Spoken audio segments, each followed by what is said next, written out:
This is a story about cars, watches, and gratitude.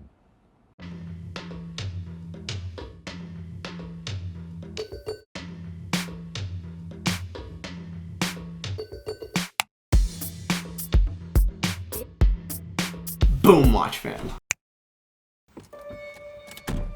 The earliest memory is me sitting on a green shag rug carpet, playing with a model car,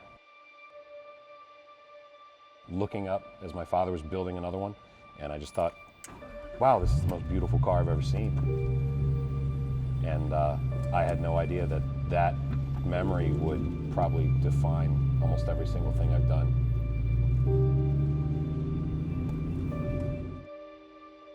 So I basically grew up under a poster of this car. I thought it was beautiful, and I wanted to learn about it and learn about all the great accomplishments, but also the people around it and how it came to be and how the legend just continued to grow. And people see these cars and they lose their mind. The Ford GT in its 05-06 version is a representation of something special. It's an amazing achievement by a ton of really smart people within Ford to commemorate a very special moment in motorsports history that probably you're never going to see again. Ford wanted to buy Ferrari.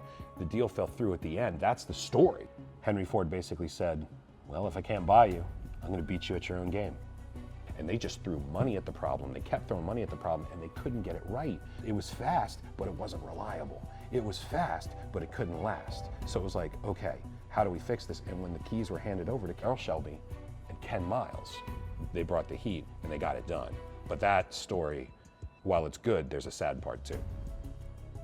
So this model shows the finish, and there's a picture of the finish in '66, and the car driven by someone who also, like, I admire more than anything, Bruce McLaren. Bruce McLaren was driving the black car, number 2, and this is the '66 winner and the model car that I was playing with on that shag rug carpet. That's the car that won in '66, but the problem is that that wasn't the car that was leading. The car that was leading was the number 1 car, driven by Ken Miles. Ken Miles was the lead driver, the development driver, the reason the car existed. And all through the whole program, all those failures and everything, he had gone out and won Sebring and won Daytona prior to Le Mans. So this was like Triple Crown status. He was leading the race, and they said, hey, dial it back, let the other cars catch up so we can get the 1, 2, 3 finish that everybody wants. Through a technicality of the French rule book and like, oh, the other car started a couple feet below, even though you crossed at the same time, we're actually gonna give the car the win to the other car. So he was like running away with it, was asked to slow up, and they took like the most famous win from him, like one of the most famous wins in history from him. And everyone thinks that that car is the spiritual winner. Recently after that race, he was testing the next version of the J car, was in an accident, and he died. He died in a wreck testing the next one, and he never got the next win. So everyone sees that car and they go, ooh, they get hyped on the black car, but everyone knows the blue car. That's the one. That's the special one. That's the real one. Ford decided to do an homage to it, and for their 100th anniversary said, we're going to build something special. And the prototype came out, and it just put the world on its head, and people said, I have to have it. And I said, I have to have it. It brings a set of emotions that people can barely put into words. It's like, it's spiritual. And the fact that this car in its 05-06 form represents, like, this is like the best thing that we can build based on what we have. I mean, it is just a flat out special car, and it is one of the few cars that is universally loved. The plate that I have is in honor of that car, chassis P1015, driven by Ken Miles. So my car is driven in tribute to that car.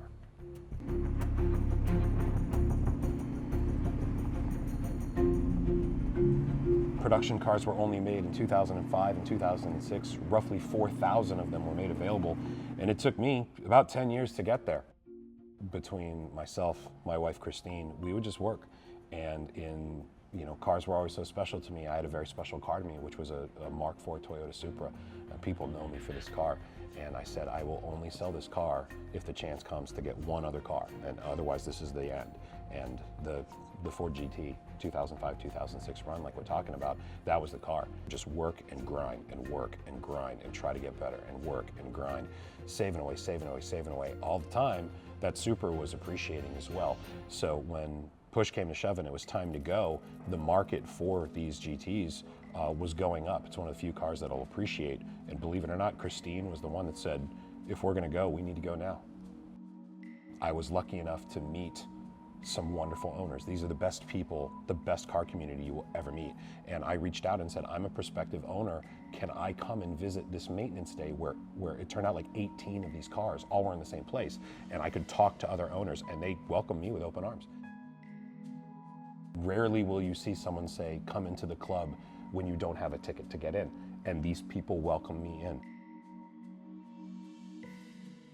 You want to talk about celebration? Whew, when that thing came home, it was a day to remember. And we told everybody to go to the shop, our family mechanic. So I pull into the shop, everyone's there. There's like not a dry eye like in the place. I get out, huge hug from Pops. And it was like super celebration because everyone there knew for, you know, my whole life, that was it, that was the car. The car is terrifying. It is an analog car. That is the best word I can use to describe it. There are cars that have traction control. There are cars that have, you know, stability control, where basically you mash the pedal and it'll figure it out and then save you. This has ABS and that's it. So your traction control is your right foot. It's a snarling beast and it'll spin on you. You have to be tuned in, locked in, dialed in. Unless you have a lot of seat time in this car, you got to respect the car. You have no idea how fast the car can go. It's a spaceship. Cars aren't just cars, for me. It's my partner.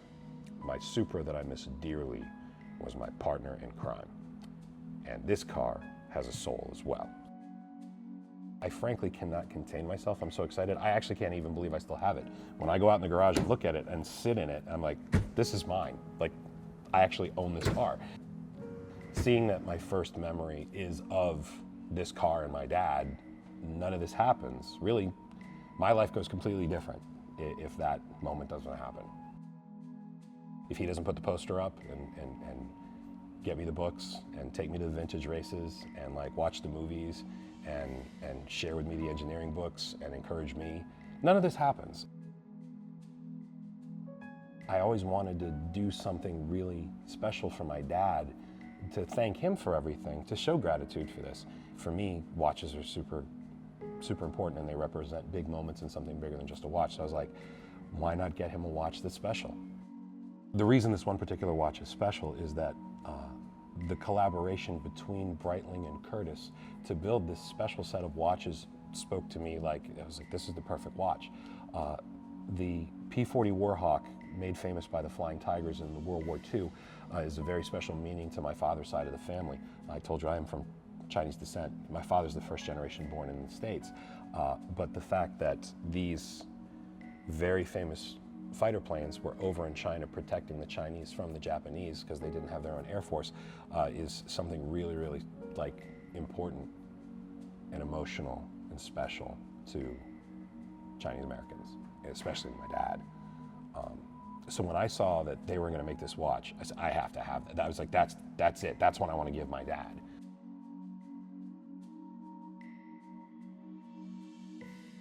I think the P40 of all aircraft has a special place in my heart, only because, you know, my ancestry is Chinese, and my father was a nationalist Chinese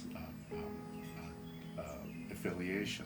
During World War II, there was a situation where the Japanese were, in essence, just beating the pants off of the Chinese. They didn't have an air force and they were bombing them at will. Chinese nationalists asked General Chennault at that time, and they asked him, you know, can you build us an air force? And he was able to persuade the U.S. government to divert some P-40 aircraft over to him. As a matter of fact, I have them on. Go! I'll Go for get! it.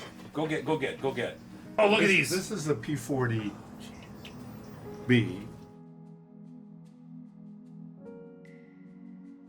I can still remember so many. What's that? That's happy birthday. Oh, thank you. Open it. When I give my dad this watch, look at the colors. It's for gratitude, P40. also so that he knows I'm proud of him. Oh my gosh. Chris Lee. That's wonderful. Oh, this is fantastic.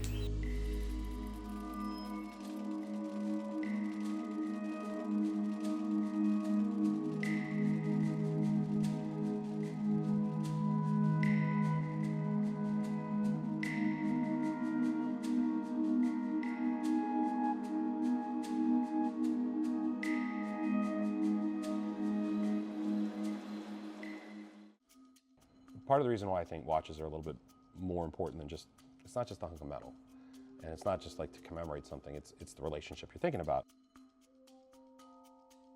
You can have a watch that's expensive, but it's not special.